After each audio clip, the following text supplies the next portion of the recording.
Good morning বন্ধুরা, সবাই কেমন আছো? ভালো আছো তো?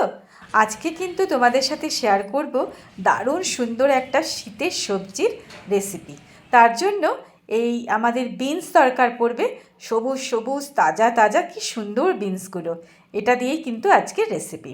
তার জন্য বিনসগুলোকে ছোট ছোট এইরকম বেশ সুন্দর করে আমরা টুকরো টুকরো করে নেব। দেখুন কি সুন্দর করে কাটা হয়েছে। আর দরকার পড়বে একটু পেঁয়াজ। তো পেঁয়াজটা আমার বড়মশাই আমাকে একটু ঝিরঝির করে কেটে দিচ্ছে। আর দরকার পড়বে এর সাথে আমাদের একটুখানি পনির। তো পনিরটাকে কিন্তু আমরা এইভাবে কুড়িয়ে নেব।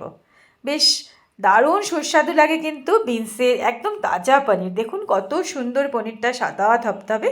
কী কী রাখবে দেখিয়ে দিই। তার জন্য দরকার পড়বে আমাদের বিনস। যে বিনসটাকে কিন্তু আমি একটুখানি ব্লাঞ্চ করে নিয়েছি, সামান্য গরম জলে ফুটিয়ে নিয়েছি। আর এটা হচ্ছে পনির। পনিরটা কিছুটা কুড়িয়ে নিয়েছি, কিছুটা এরকম ডুমডুম করে ছোট ছোট টুকরো করে নিয়েছি। টমেটো লাল লাল। আর পেঁয়াজটা কিন্তু একদম কুচি কুচি না, দেখো আমি কিভাবে কেটেছি। হারা মির্চ, আর এখানে হচ্ছে মটরশুঁটি ব্লাঞ্চ করে নেওয়া, ধনে পাতা, গরম মশলা যেটা বাড়িতে বানানো, আর পরিমাণ মতো নুন হলুদ। এই দিয়ে কিন্তু প্রতিদিনকার যে বিনস রান্না হয় সেখানেই চলে আসবে নতুনত্ব। তার জন্য পুরো রান্নাটা করব হচ্ছে সর্ষের তেল কড়াইতে দিয়ে দিয়েছি। আর ইনি কি করছে? আচ্ছা, ইনি করছে আমাদের পুরো বছরের মটরশুঁটি এইভাবে ছিলে ইনি প্রিজার্ভ করে রাখেন। তার জন্য সব মটরশুঁটিগুলো ছিলে রাখছে। তেল কিন্তু গরম হয়ে গেছে, সর্ষের তেল ধোয়া উঠে গেছে। দিয়ে দিলাম সাদা জিরে ফোড়ন। তো হ্যাঁ, এবার পনিরটা দিয়ে দিচ্ছি। ছোট ছোট করে ডুমডুম করে পনিরটা কেটে নিয়েছি। খুব বেশি কিন্তু ফ্রাই করব না, একটু হালকা ফ্রাই করব। দারুণ সুস্বাদু কিন্তু এই রেসিপিটা বন্ধুরা, অবশ্যই কিন্তু ঘরে ট্রাই করবে। দেখো কী সুন্দর ভাজা হয়ে গেছে। এইবারে দিয়ে দিচ্ছি ডুমডুম করে কাটা পেঁয়াজ আর কাঁচা লঙ্কা। একদম ডুমডুম করে কিন্তু কাটা না, না ডুমডুম করে কাটা, না ঝিরঝির করে কাটা। তো হয়ে গেল, পেঁয়াজটা সুন্দর করে একটু হালকা ফ্রাই করে নিলাম। এইবারে এর মধ্যে দিয়ে দিলাম টমেটোটাকেও কিন্তু দেখো একদম ঝিরঝির করে কিন্তু কাটিনি। পরিমাণ মতো নুন আর হলুদ, এটা তো আন্দাজ মতো সবসময় দিতে হবে।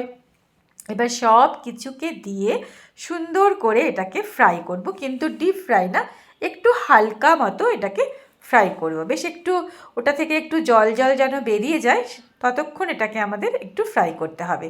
তো ফ্রাই হয়ে গেল, দেখো কি সুন্দর একটু জল জল বেরিয়ে গেছে। এইবারে এর মধ্যে দিয়ে দিলাম ব্লাঞ্চ করা মটরশুঁটি। শীতকালে সমস্ত সবজিগুলো এত সুন্দর হয় না, তখন মনে হয় বেশ একটু প্রতিদিনকার রান্না যে একটু নতুনত্ব করা যায়, তাহলে বাড়ির লোকদের খেতেও ভালো লাগে, আর আমাদেরও কিন্তু নতুন নতুন রান্না করতে বেশ ভালো লাগে, তাই না? তা এর মধ্যে দিয়ে দেবো এবারে সেই ব্লাঞ্চ করা বিনসগুলো কিন্তু একটুও সেদ্ধ হয়নি, কারণ পুরোটা কিন্তু রান্নার মধ্যে আমাদের সেদ্ধ করতে হবে। পুরো যদি সেদ্ধ করে রান্না করো তাহলে কিন্তু এর টেস্টটা কিন্তু ভালো আসবে না। তো এইবার সুন্দর করে বিনস, মটরশুঁটি আর আগে যেগুলো দিলাম সেগুলোকে দিয়ে একটু ভাজা ভাজা মতো করব। একদম ডিপ ফ্রাই তো হবে না, কারণ যেহেতু তেল অল্প আছে, তাই একটু কম তেলের মধ্যে এই রান্নাটা কিন্তু হবে। দেখো কি সুন্দর হয়ে গেল না রান্নাটা। এইবারে আমরা এর মধ্যে দিয়ে দেবো সে কুড়িয়ে রাখা পনির। কি ভালো লাগছে না দেখতে, দেখো কড়াইয়ের সৌন্দর্যটাই যেন পাল্টে গেল। এবার সবগুলোকে দিয়ে সুন্দর করে এটাকে কষাতে হবে।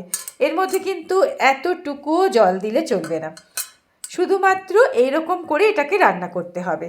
আর এটা কিন্তু গরম ভাত অথবা গরম রুটি, পরোটা, এমনকি লুচির সাথেও কিন্তু অসাধারণ খেতে লাগবে। দেখো কী সুন্দর হয়ে গেছে। এইবারে এর মধ্যে দিয়ে দেব বাড়িতে বানানো গরম মশলা পাউডার। আর ধনেপাতা তো মাস্ট, শীতকালে তো ধনেপাতা ছাড়া কিছুই রান্না করতে ভালো লাগে না, তাই একটু সুন্দর করে ধনেপাতা দিয়ে দিলাম।